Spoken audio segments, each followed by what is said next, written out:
Hello વિદ્યાર્થી મિત્રો, નવીન વિદ્યાલય પોરબંદરમાંથી હું પંકજ.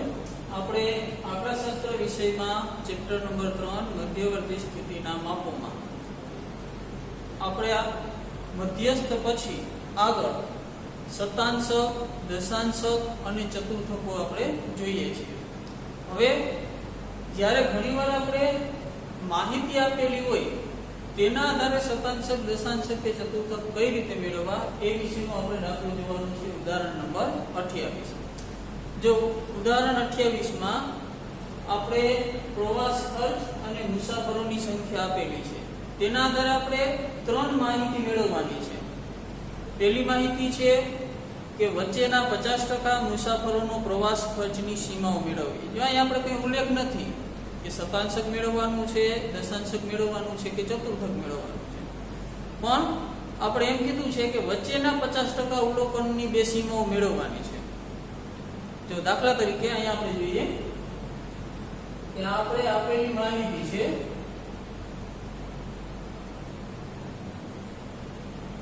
આની ન્યૂનતમ કિંમત અને અહીંયા મહત્તમ કિંમત. વચ્ચેના 50%, વચ્ચેના 50% એટલે આપણે અહીંયા થશે અહીંયા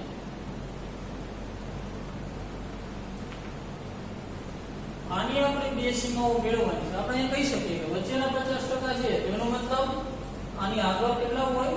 25% હોય અને આની પાછળ પણ 25% હોય. તો અહીંયા આપણે કઈ રીતે વચ્ચેની માહિતી મેળવી શકીએ? તો જો આ બિંદુ છે એ બિંદુથી આપણે 25% અવલોકનો નાના છે, તો આપણે કહી શકીએ કે આ બિંદુ છે Q1 હોય. એ જ રીતે આ બિંદુ છે એનાથી 50 + 25 એટલે કે 75% અવલોકનો નાના છે, તો આપણે આ બિંદુને શું કહી શકીએ? Q3. તેનો મતલબ કે વચ્ચેના 50% અવલોકનો મેળવવાનો હોય તો Q1 અને Q3 મેળવીએ એટલે આપણે વચ્ચેના 50% અવલોકનોની સીમાઓ મળી જાય. તો હવે આપણે ગણતરી આગળ કરીએ.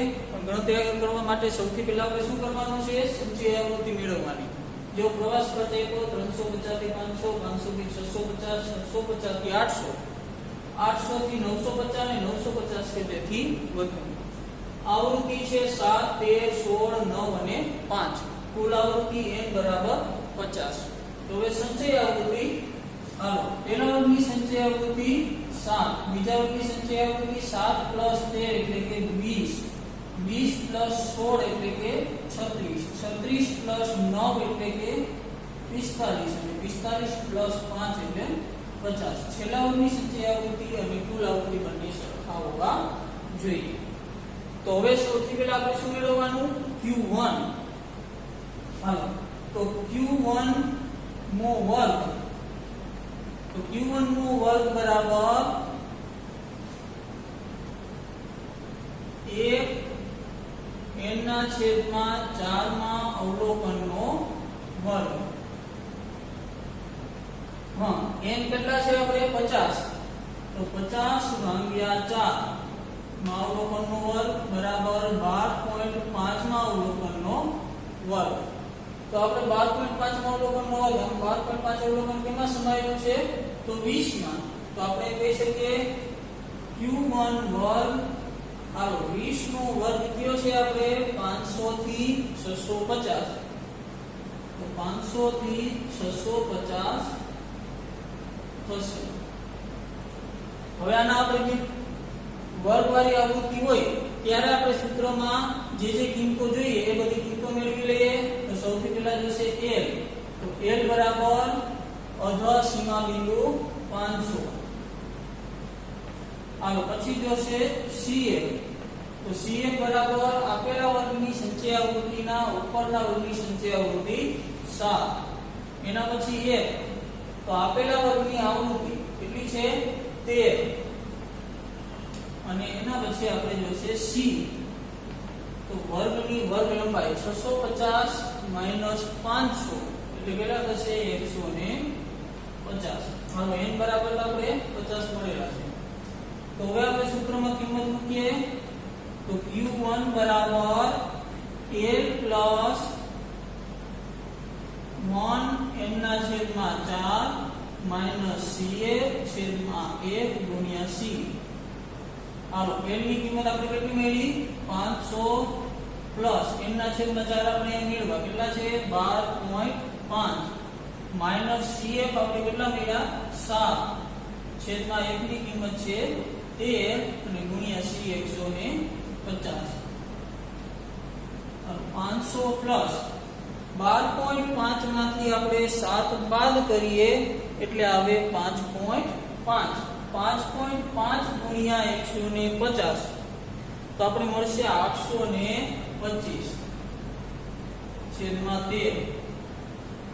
તો 500 પ્લસ 825 ભાગ્યા 13 એટલે 63.46 અંદર.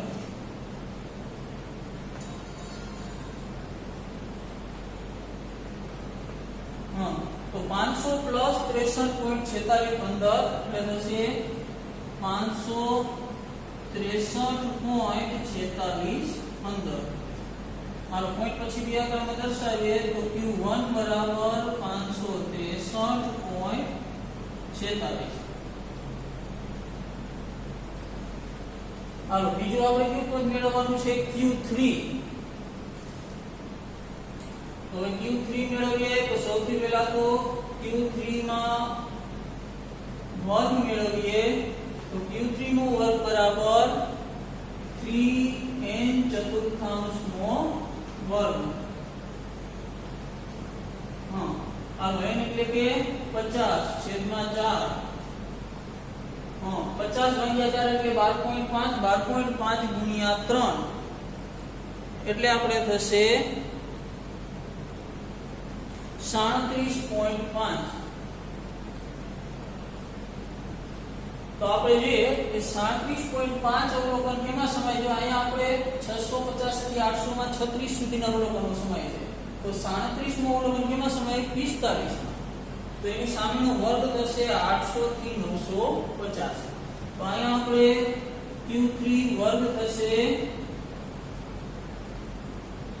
800 થી 950. હવે આપણે વર્ગ મળી ગયો તો હવે આપણે વર્ગમાં સૂત્રમાં જરૂરી કિંમતો મેળવી લઈએ. તો સૌથી પહેલા l બરાબર થશે 88 માં 800. હાલો cf બરાબર આપેલા વર્ગની સંચય આવૃત્તિના ઉપરના વર્ગની સંચય આવૃત્તિ 36. f બરાબર થશે આપેલા વર્ગની આવૃત્તિ કેટલી છે? 9 અને c બરાબર થશે 150. સૂત્રમાં કિંમત મૂકીએ તો Q3 બરાબર l પ્લસ 3n ચતુર્થાંશ માઈનસ ca છેદમાં 1 ગુણ્યા c. હાલો l ની કિંમત આપણે કેટલી મળી? 800 પ્લસ 3n ચતુર્થાંશ અહીંયા મેળવ્યા કેટલા છે? 37.5 માઈનસ ca કેટલા છે? 36. હાલો છેદમાં 1 છે 9 અને ગુણ્યા c 150. 800 પ્લસ 37.5 માઈનસ 36 એટલે થશે 1.5. 1.5 ગુણ્યા 150 એટલે 225. તો આપણે 800 પ્લસ 225 ભાગ્યા 9 બરાબર 800 પ્લસ 225 ભાગ્યા 9 એટલે મળશે આપણે 25. તો બરાબર 825. આપણે શું મેળવ્યું? Q3. તો આપણે કહી શકીએ કે પહેલું જે હતું વચ્ચેના 50% મુસાફરોના પ્રવાસ ખર્ચની સીમાઓ. તો આપણે બે સીમાઓ કઈ મળે છે? Q1 563.46 અને છેલ્લી સીમા Q3 825. એટલે કે આ બે સીમાઓ વચ્ચે મુસાફર ખર્ચ હોય. જો એના પછી 2 નંબરનું છે કે સૌથી વધુ ખર્ચ કરતા 15% મુસાફરોના ન્યૂનતમ ખર્ચ કેટલો થશે?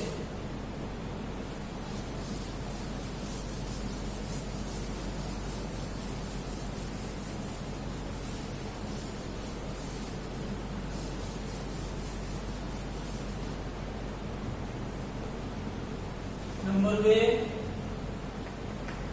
સૌથી વધુ ખર્ચ કરતા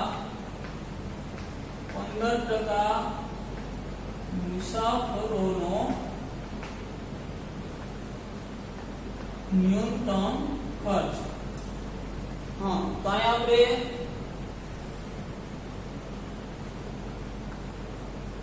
ન્યૂનતમ કિંમત, મહત્તમ કિંમત, સૌથી વધુ 15%, એટલે આપણે કેવું હોય મહત્તમ કિંમતની નજીકના 15%.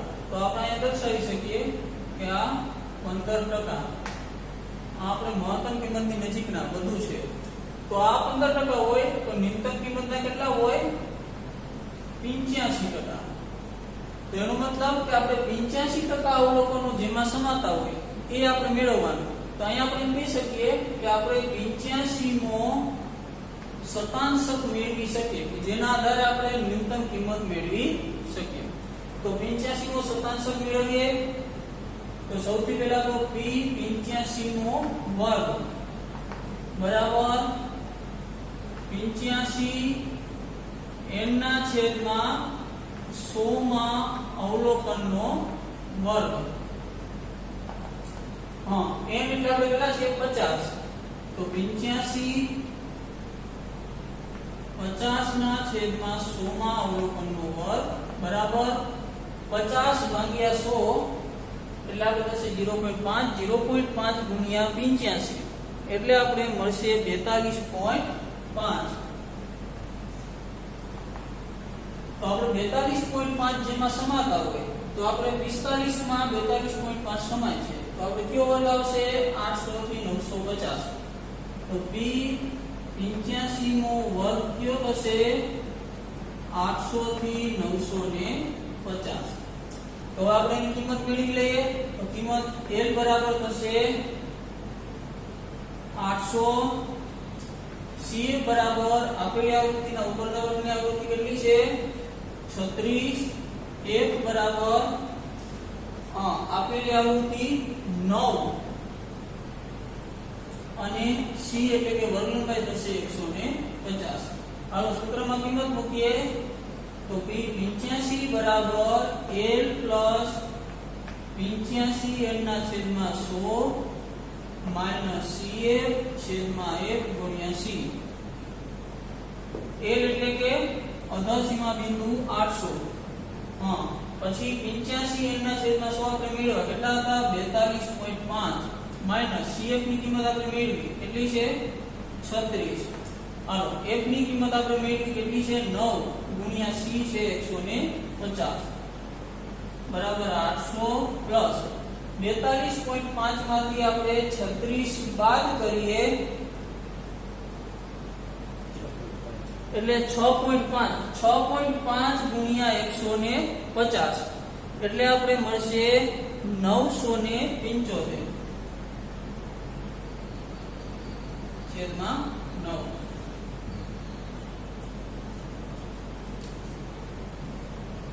બરાબર 800 પ્લસ 975 ભાગ્યા 9 એટલે મળશે 108.33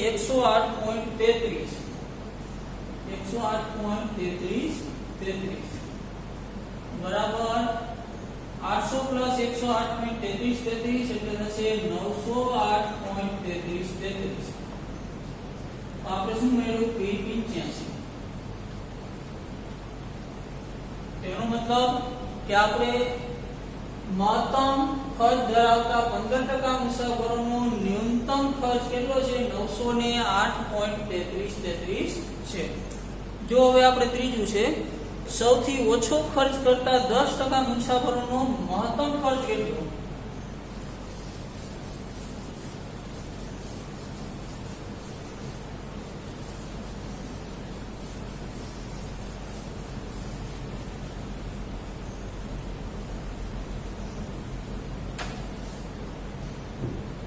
સૌથી ઓછો ખર્ચ કરતા 10% મુસાફરોનો મહત્તમ ખર્ચ કેટલો? તો આપણે જે ટોટલ માહિતી આ ન્યૂનતમ કિંમત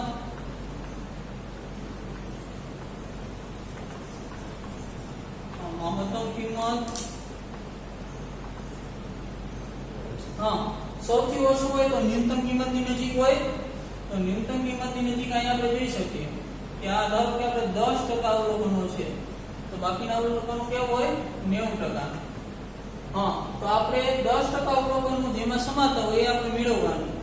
તો અહીંયા આપણે એમ કહી શકીએ કે 10% અવલોકનો સમાય છે B10. અહીંયા B10 પણ આલે, D1 પણ આપણે મેળવી શકીએ અથવા તો P10 પણ મેળવી શકીએ. તો સૌથી પહેલા આપણે D1 નો વર્ગ મેળવીએ. તો D1 નો વર્ગ બરાબર 1 n ના છેદમાં 10 માં અવલોકનનો વર્ગ. n એટલે કે આપણે થશે 50 ના છેદમાં 10 માં અવલોકનનો વર્ગ બરાબર 5 માં અવલોકનનો વર્ગ. તો આપણે 5મું અવલોકન જેમાં સમાતું એ આપણે જોઈએ તો કે આવશે 350 થી 500. તો D1 બરાબર D1 નો વર્ગ બરાબર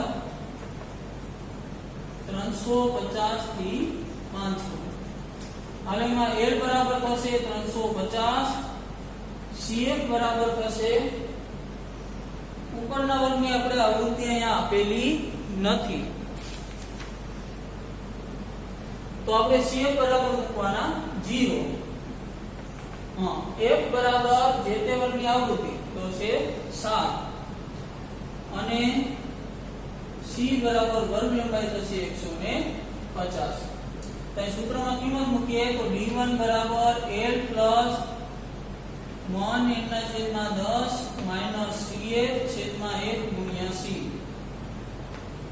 L એટલે કે આપણે 350 પ્લસ હાલો 1 n ના છેદમાં 10 એટલે કે 5 માઈનસ CF 0 છેદમાં 1 7 ગુણ્યા C 150 બરાબર 350 પ્લસ 5 માઈનસ 1 એટલે કે 5 ગુણ્યા 150 એટલે થશે આપણે 750. 750 ભાગ્યા 7 બરાબર 350 પ્લસ 750 ભાગ્યા 7 કરીએ એટલે 107.1429. તો 350 પ્લસ 107.1429 એટલે આપણે માપ મળશે 457.1429. આપણે કહી શકીએ કે D1 બરાબર 457.14. તો આપણે સૌથી ઓછી મુસાફરી ખર્ચ ધરાવતા 10% મુસાફરોનો મહત્તમ ખર્ચ કેટલો થાય તો 457.14. તો અહીંયા આપણે શતાંશક, દશાંશક અને ચતુર્થકના દાખલા પૂરા થાય છે. હવે આગળના વિડીયોમાં આપણે બહુલક વિશે જોશું. જય